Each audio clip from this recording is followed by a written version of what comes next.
Adam. Well, now we're talking about a crazy wedding and a big move in basketball and the 4th of July. So, first up, though, it was a long weekend for the Chicago Cubs. As you know, they played 3 home games, I think, but one couple knocked it out of the park. They had a wedding at Wrigley. Amy and Gary Hagerman wanted to do something casual. The pair originally met in middle school, but they fell in love when they reconnected 9 years ago.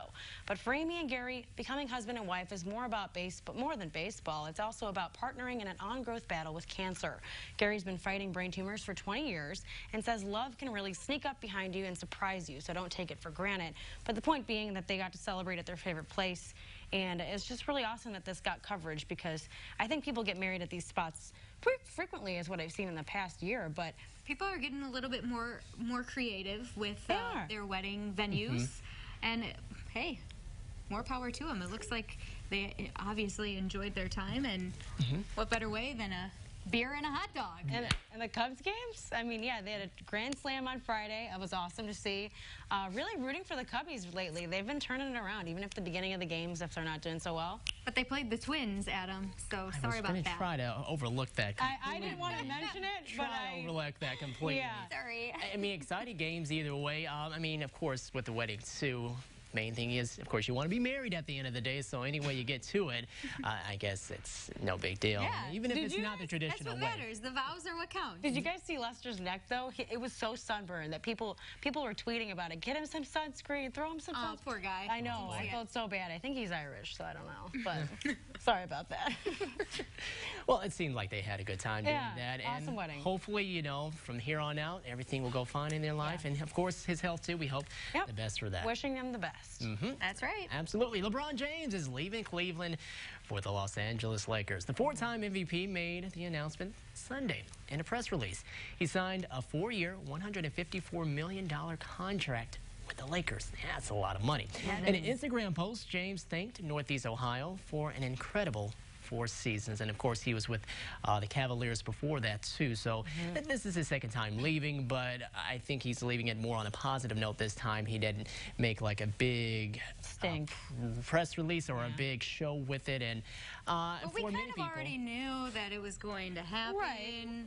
Right. We had an idea. It wasn't completely sure because there was a lot of things that had to come into order, and then it was like, okay, if he was going to go there, if he was going to have any help, if he was going to have any other players or any other players that were really good to come and join him. So that's probably what kind of kept it from being 100% certainty. Yeah. So do you think this was a good move on his part, or no? Where would you rather have? I mean, I don't know. Would you rather have had him stay? I mean, for me, I think it would have been probably better for him to head east. Probably a little easier of a path to get to the finals. And this is just talking basketball. Sure. If you're wanting to go for more of your career, and then, of course, the business side of it afterwards, Los Angeles, great venue, great market for all of that. Who do you think would be his right-hand man on the Lakers then? Because I was trying to think about that. Is anybody who's his guy? I mean, the best player you have as of right now, probably Brandon Ingram, probably going to be your best choice for the time being. I mean, they have Lonzo Ball, who they drafted the year before, but he's got some growing to do. LeBron is like the Oprah of basketball, because I remember back when he decided to go to Miami, wasn't it? Yes. Yeah. So they had, I remember on, I think I was watching like ESPN or something with my dad, and they had him in like the 4 screens on the decision. It was like an Oscar. Who was going to win? But it was only him. So, you know, it was really interesting to see where he chose to go, and that was Miami at the time. But one of those choices was Chicago. So, I mean, it would have been interesting if he had chosen to be here. Maybe I'd like him a little more.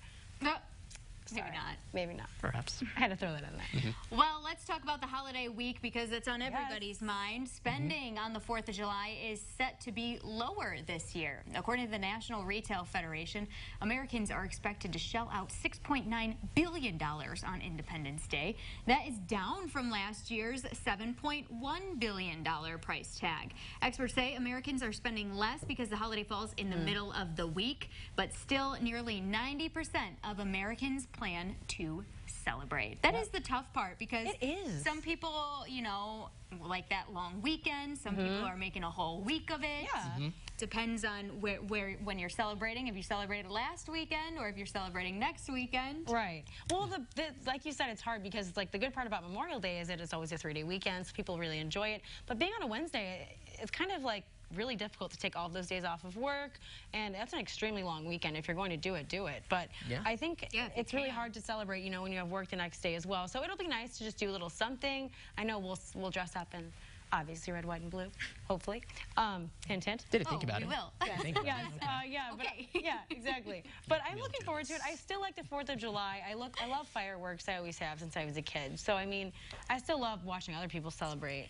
One thing that I do think is good about the lengthy celebration is there were events last weekend. There are going to be more this coming weekend. So really, if you couldn't make it out, or if it was too hot last weekend to do some things, maybe this weekend you can make up for it. And then it gives you the opportunity, too, if you do have the days to take off, whether it was the first half of the week or the second half of the week, you got a nice long break for 4th of July. And is it really ever a bad time to celebrate being an American?